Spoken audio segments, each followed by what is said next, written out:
Hi, and welcome to Secret Entourage Academy. Today we have the absolute pleasure of speaking with Mr. Pulizzi, who's going to tell us all about epic content marketing. Mr. Pulizzi, Joe Pulizzi, I should say, is the founder of the Content Marketing Institute and is on his third book, Epic Content Marketing, who's coming out very shortly.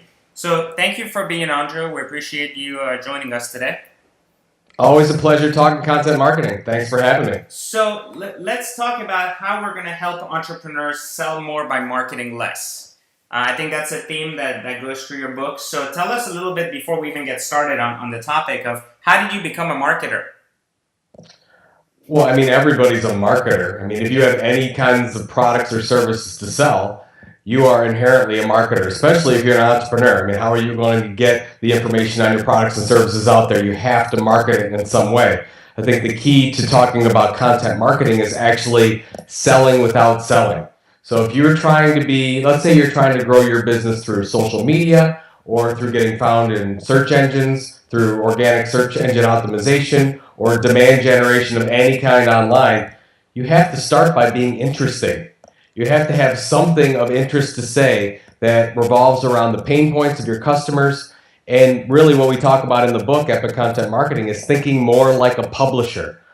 So if you think about what those pain points are of your customers, whatever that customer niche is, then you've really got to create the best, most interesting, most helpful information to have them start being focused on you instead of you having to talk about your products and services all the time. If you're just out there pitching, you're just out there selling, it's not going to be shared, nobody's going to care about it, and you're going to be left with all kinds of products and services that aren't selling. So really, that's the core of the book. Let me rephrase my question then. How did you become a content marketer, and where did that journey start? Well, I'll tell you about content marketing and I'll tell you about my own journey. Content marketing has been around for hundreds of years. The earliest example of content marketing is a small little company called John Deere created a magazine back in 1895 called The Furrow Magazine. What I love about that example is they're still producing it today, and it is the largest circulated magazine in the farming space. So it tells you right there that you don't have to be a traditional media company to get the lion's share of media attention. And John Deere has showed us that. And personally, I've been in the publishing industry for 15 years. I started talking about what is now content marketing back in 2001.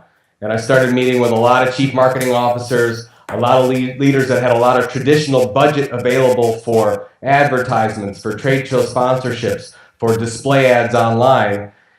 And they wanted to figure out, how can we get more attention? How can we actually drive revenue by doing stuff other than promoting our products and services around somebody else's content? And I said, well, it's easy. You have to become the content. You have to create something that's interesting, focused on your customers' needs, instead of saying, hey, I know you really want to engage in this piece of content, but here's my ad over here. Would you please buy my stuff?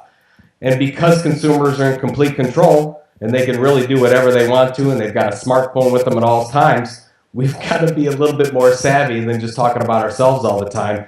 So if you want to become a content marketer, you have to really focus on being the leading informational provider in your niche. And because you, me, and everyone else can create content, there's no barriers to entry anymore to creating content. When I started in 2000, if you were going to create a content management system, it cost quite a bit of money to do that. Today, you can get a blog post up and running for literally no money, but you have to be savvy enough to say, yes, I understand my audience needs, and here's how I'm going to solve that with content. That could be blog posts, it could be webinars, it could be e-newsletter, it could be webinars, it could be in-person events. Whatever the deliverable is, the focus is on that helpful content.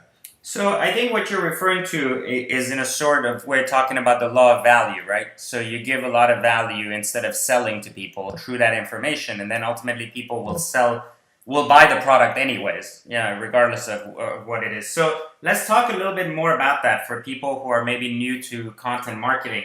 What is the difference between, content marketing and epic content marketing? I think that's where I want to kind of focus on. How do we make content marketing so much better, than what it is?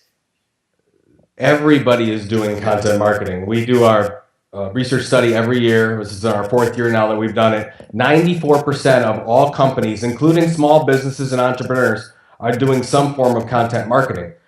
Yet what we've also found is the majority of those companies have no strategy. They're basically creating lots of content and slapping it against the proverbial wall of social media and have no idea what the business objective behind that is. So really the first step is have a strategy. And what are the business objectives behind that? There are only 3. One is it drawing in revenues to the organization in some way? The second one is saving you money in some way? And the third is it creating happier customers, thus creating loyalty for your customers? Those are the only 3 things. The second thing is, what's your mission? We call it a content marketing mission statement.